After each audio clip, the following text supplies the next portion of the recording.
Hi everybody, welcome back to our class for Gothic Literature for Wednesday, September 9th. And you all should have received an email from me about course delivery. So thanks to all of you who responded back to my query about how we should structure the class. And basically, as you can see in the notes, and you should have read in my email as well, that I will be posting instructor videos by Monday, Wednesday at 8 a.m., which is the time that we would normally be meeting for class. And then you have 24 hours to view that video and to briefly respond on our class discussion forum to an attendance question. And if you need more time, just ask me for an extension. I'll be happy to do that. I'm usually pretty flexible with extensions, but particularly now, considering all the challenges that we have. And that would count as your attendance. And any additional conversations you have on the discussion forum with your classmates, you can think of that as participation if you'd like. We will have optional chat sessions and also optional Zoom sessions. The optional chat session will be on Mondays from 1 to 1:30. And you can see the folder for that in the upper section of our Moodle. And the optional Zoom sessions will also be on 1 to 1:30, but on Wednesday. You can also see that in the upper section Moodle. You're not required to attend any of those sessions. Again, just think of it as another opportunity for class participation. If you wanted to make an individual office hour with me appointment, please do so. We can meet either through Zoom or we can meet through chat room or telephone, whatever is most convenient for you. For the written assignments over the course of the semester, you'll be submitting them to me via my email or to my email, and then what I will be doing is returning them back to your email. And the updated syllabus that indicates all of this is included in Moodle. And I don't know if you know anybody who is trying to get into this particular class, but due to popular demand, so to speak, they opened up another section. So if you do happen to know somebody who would like to take English 229, there is another section that they could sign up for, and it's the same as this section. It's just all being combined. So in terms of where we are with the reading, I'm well aware that you may not necessarily have had a chance to get all of the textbooks. When I do find links for the readings that we're doing, I will include them. And you can see that I've got a link for Danse Macabre. Fortunately, somebody had posted a PDF of it online. So in terms of Danse Macabre, you're not expected to read the entire book. I just wanted to select several chapters to help us with basically our introduction. Today's class is basically to set a little bit of foundation of what horror and Gothic is, and we'll continue on with that next class, and then finally we'll begin reading some actual text within the genre itself. And in Danse Macabre, I had assigned 3 chapters, the first entitled Invitation to Dance, the second entitled Tales of the Hook, the third entitled Tales of the Tarot. And if you know anything about the author Stephen King, you know that he's pretty informal, pretty colloquial in terms of his writing style.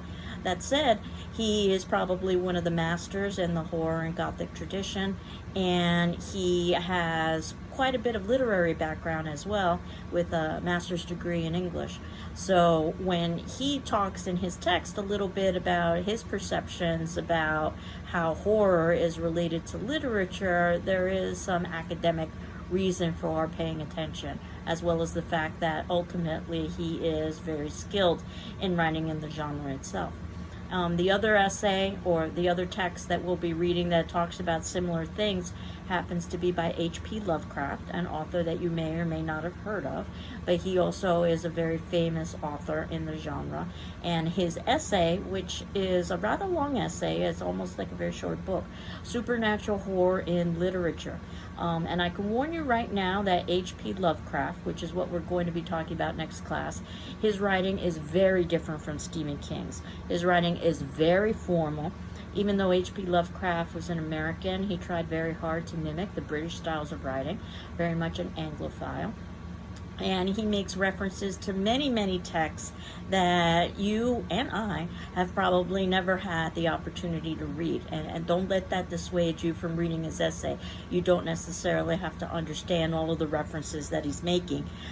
It just goes to show how erudite he is in this particular area. That said, I wanted to compare some of his thoughts about horror and Gothic to Stephen King's thoughts about the same before we actually get into our first major text, which happens to be by Frankenstein by Mary Shelley. But in terms of Danse Macabre, that actually is a medieval term, and it means the dance of death. The idea that death is something that's universal, that we will all experience, that's what binds us together as humans. But there also is some artistic elements associated with death and the examination of death from a literary or an academic or in one way or another humanistic perspective. And there's a woodcut that I had included in the notes below for you to get a sense of how death was oftentimes portrayed, and that it would be a series of skeletons usually dancing in a graveyard, that death was something to fear but yet also to embrace at the same time. And that's perhaps one of the reasons why Stephen King named his text Danse Macabre, is talking a little bit about how death is perhaps our biggest fear, and it's one of the things that horror fiction tends to examine, but that there is a fascination with it as well, and it is one of the reasons why we're drawn to it. Or perhaps this is the question as to why would individuals like ourselves want to actually read these texts when they're supposed to be somewhat disturbing. And there is, I guess, a certain fascination with the unknown and a certain fascination with the forbidden. Stephen King talks about that in his perspective there are 3 levels of horror writing. The first is the gross out, and that's the lowest level, and it's about revulsion. The second is the creeps, and he talks about that sort of the mid-level where you feel a certain level of anxiety.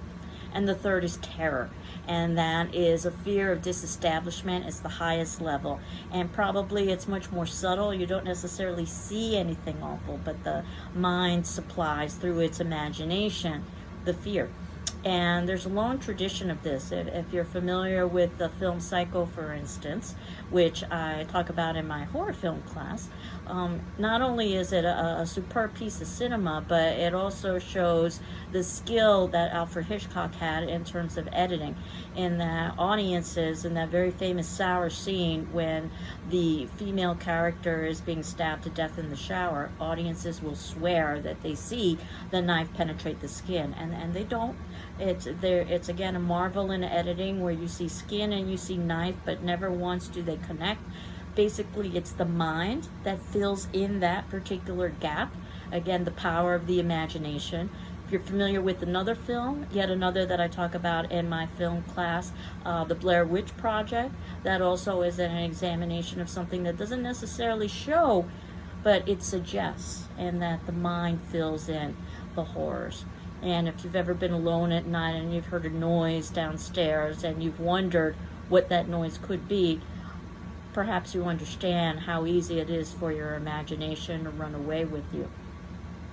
And according to King, that his belief that one of the reasons why we find horror so appealing is because it works on a literary level, at least good horror does, is an examination of what he calls, quote, national phobic pressure points, unquote. That basically through horror texts we can see political anxieties of our society, the economic anxieties of our society, the psychological anxieties of our society. So in many ways it serves a mirror of many of the fears we have, not just the most obvious that's presented in the film itself, the monster if you will, but many other subtle fears that tend to be embedded in there. In other words, it's symbolic and it's allegorical, and both of those literary terms are about things that are representational and abstract. In other words, it is very much a kind of danse macabre, or an artistry that's associated with darkness. And the sense of catharsis that we can experience, the purging of emotions that oftentimes are forbidden or that provide anxiety. And I oftentimes think of visiting the amusement park and the individuals who enjoy riding the roller coaster, and while the roller coaster evokes a certain level of fear, the idea is that there's also embedded within it a certain level of safety, and that unless something goes terribly wrong, you should be able to experience the fear of the roller coaster and survive the experience and go about your daily life. It wouldn't at all be in any way pleasurable if it were your car that were out of control in that way. But the roller coaster, again, is a way for you to experience an extreme emotional state, but in a rather safe way. And perhaps that's one of the things that horror allows us to do as well, and why some of us, myself included, tend to be drawn to that. Now, the second chapter, which Stephen King calls Tales of the Hook, he talks a little bit about genre blending and about how difficult it is to actually put a label to either what we might call horror, or what we might call science fiction, or what we might call fantasy, or even what we might call gothic. And that while there are slightly different elements in all of these, oftentimes all of these categories are maligned and misunderstood, and that they're viewed as sort of lowbrow and not necessarily having anything of any kind of academic merit. And I completely disagree. And he talks about their cyclical popularity, and that's probably in relation to their allegorical and metaphorical elements, and that they examine the political and the economic and the psychological fears of our time, which is oftentimes something that's reinvented decade after decade. And certainly if you think about it for generation after generation, and the appeal that horror film, for instance, and horror film is so closely embedded with the idea of horror fiction and with gothic fiction. But the idea that horror film usually appeals to adolescents as an opportunity to experience the taboo. And of course, every decade or so, you've got a new generation of adolescents. And if you think about the origins of horror film, it comes from the literary tradition. In fact, from very famous Gothic texts that we'll be examining this semester, such as Frankenstein and Dr. Jekyll and Mr. Hyde and Dracula, to name a few.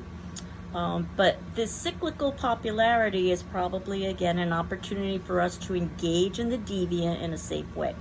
And there's a quote that I pulled out, and you can see this in the notes, that normality is a sociological concept. And I think that that's a wonderful way of sort of thinking about these texts. And I oftentimes think about a very famous Twilight Zone episode, and I believe it was also mentioned in Stephen King's text. Beauty is in the eye of the beholder. And the Twilight Zone was a series that was categorized as sort of fantasy sci-fi, but also somewhat horror as well. In the 1960s, with some of the great short story writers of the day, and oftentimes engaged in social and political examination and commentary. But in this particular story, if you're not familiar with it, it's that there is a woman undergoing plastic surgery to try to repair her deformed appearance. And throughout most of the episode, she's wrapped in bandages so that we can't see her face. And it's only towards the ending of the episode where the bandages are removed and we see her face. And by all accounts, based of certainly our own society, what we see is a beautiful woman. However, when she sees her image in a mirror, she screams in disgust and horror. And then the camera pans out and we see the images of the doctors. And their images look like these sort of deformed pig-like monsters, at least from our perception. And that beauty is in the eye of the beholder, that basically in this particular society, she would be considered to be ugly. Although in our particular society, she would be considered to be beautiful. And the norm in that society would be considered to be what we would think of as monstrous or grotesque. So I think that this is a really interesting way of thinking about the idea of the Gothic, as it not only examines the forbidden and the taboo, but it also questions the idea of normalcy. A term you might have heard of is the idea of the other, that which is different or alien, and that oftentimes brings about anxiety and fear. And that's something that we can examine in the Gothic as well. But at least according to Stephen King, he thinks the Gothic is a rather conservative, or horror is a rather conservative text ultimately, because it tends to reestablish the status quo, that more often than not evil is vanquished, or at least there's an attempt and a desire to vanquish to vanish evil.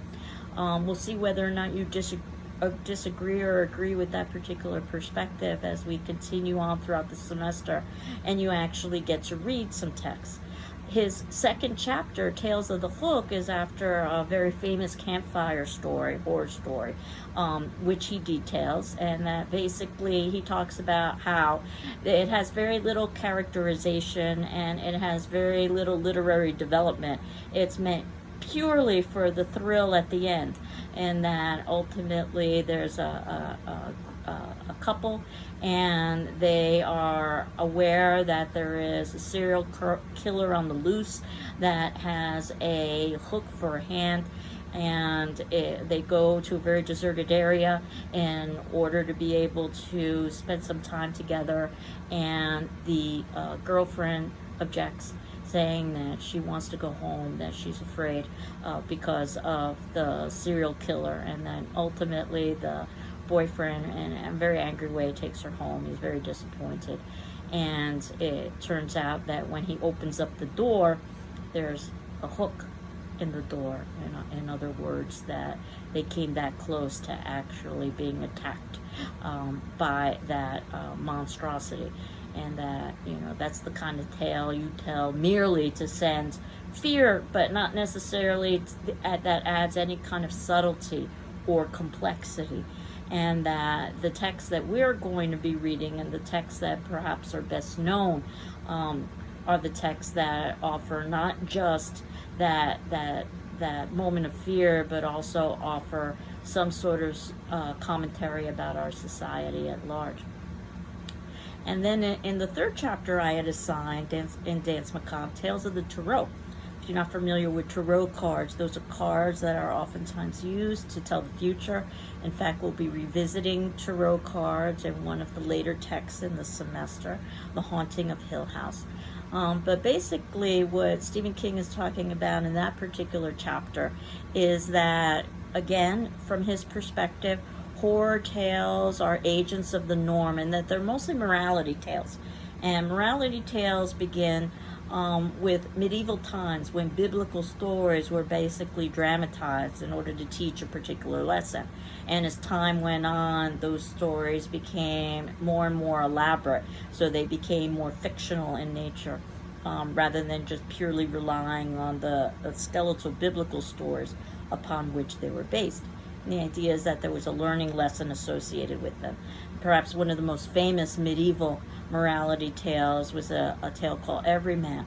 And Everyman, allegorical, there was a literal character named Everyman, but he's supposed to represent every man, all of us, throughout the course of the story. And he goes on a journey, and a journey can be allegorical as well, in that not only are you physically going from one locale to another, but that from an allegorical perspective, life itself is a journey that we all take. And along this journey, he encounters individuals, characters, who are also allegorical. For instance, cousin and friend and kindred. And he asks all of them, who of course are individuals but are also representational, if they will join him in his journey. And they all refuse, and they all have different reasons as to why. And that ultimately the lesson is that he's going towards his death. And the moral of that is that we all die alone. In effect, it's a journey that we all have to take by ourselves. Now, in terms of thinking about some of the most famous tales in the horror tradition, you've probably got Frankenstein, Dr. Jekyll, Mr. Hyde, and Dracula. Those are the three main texts that we are going to be reading this semester. And they are so well known in part because of the film adaptations that were made from the texts themselves. So there's a close correlation between the literary tradition and the way that it became known to the masses through cinema. And according to Stephen King, these are basically three separate stories that are revisited over and over again in different horror stories. That Frankenstein is basically the thing, some sort of a monstrosity that we can't necessarily name. Dracula is the vampire, the idea of living off of the life essence of another.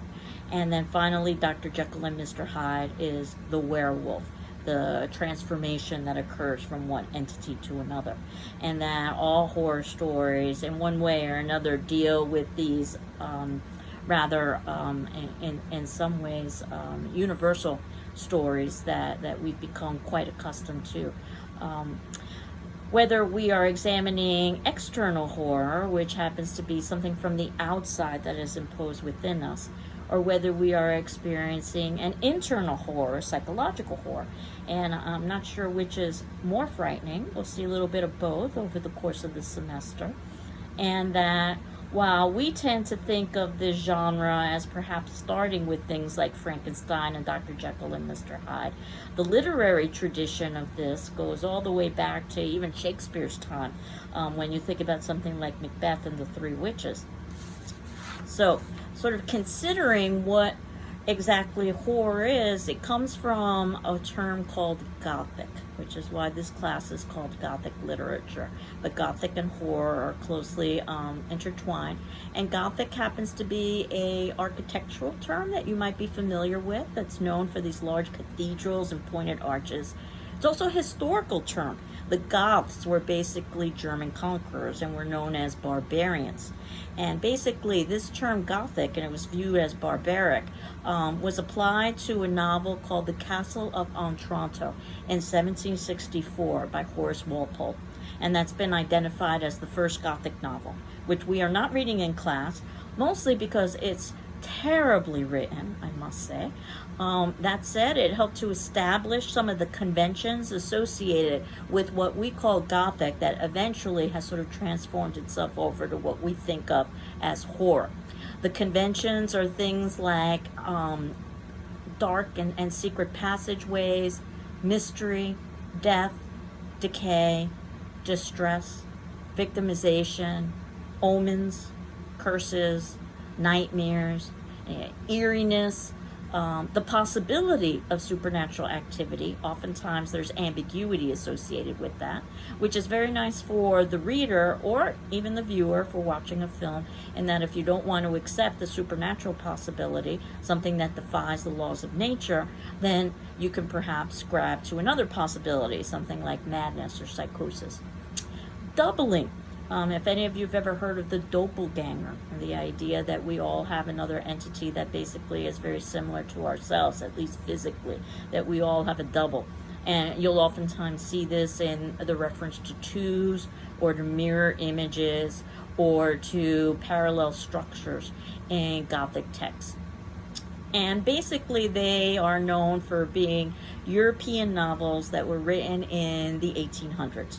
And this is where we get our Frankensteins and our Draculas and our Dr. Jekylls and Mr. Hydes. Though, if you want to think about somebody like Edgar Allan Poe, an American, but definitely writing in that tradition, but rather than putting his settings in a European world, his settings are much more universal. And then we've got authors who very deliberately set their tales in America. More often than not, New England.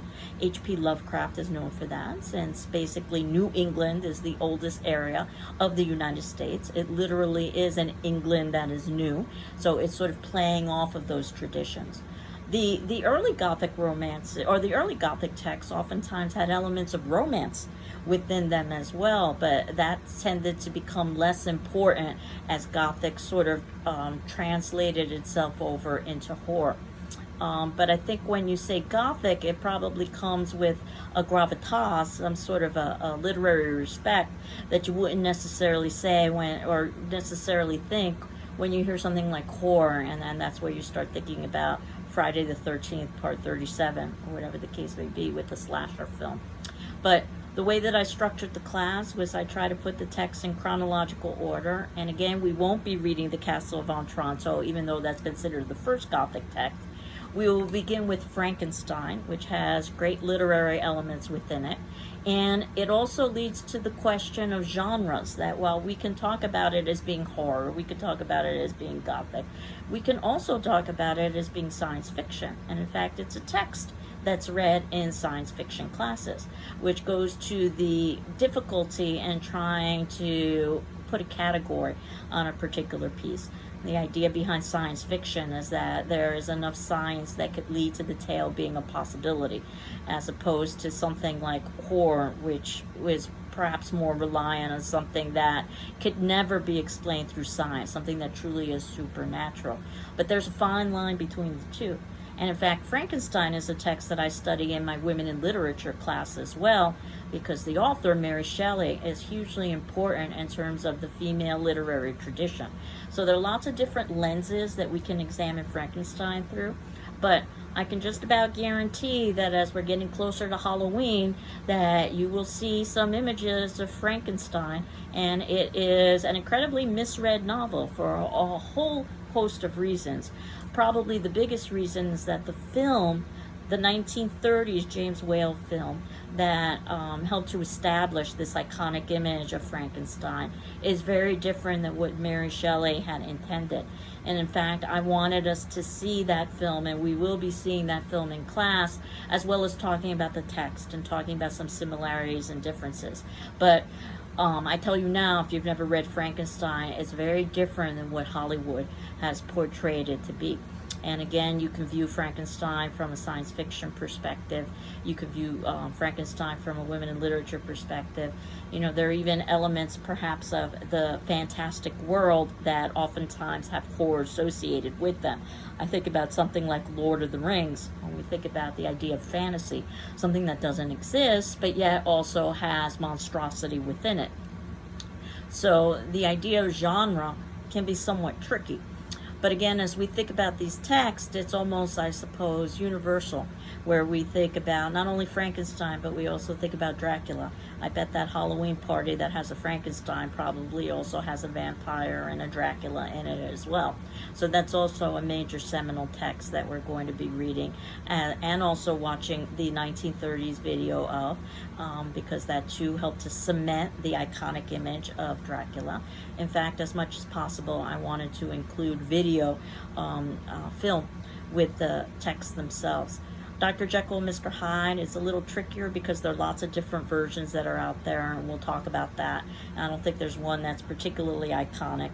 When you get to somebody like, let's say, Edgar Allan Poe, there definitely have been film versions made of his short stories, but Poe is a short story writer, so that doesn't really lend itself well to film unless you do a lot of filler. Which is why you don't really get a good representation of Poe. And it's the same with H.P. Lovecraft, so we wouldn't necessarily be seeing film adaptations of those particular texts. So, as I said, I think about all of this as kind of introduction as to what horror is and Gothic is and fear, and we will revisit this again next class when we talk about H.P. Lovecraft and his text Supernatural Horror and Literature. And I wanted to talk a little bit about his perspectives and compare them and contrast them to Stephen King's perspectives. And that basically is the ending of the foundation for our class. Then we go straight into Frankenstein.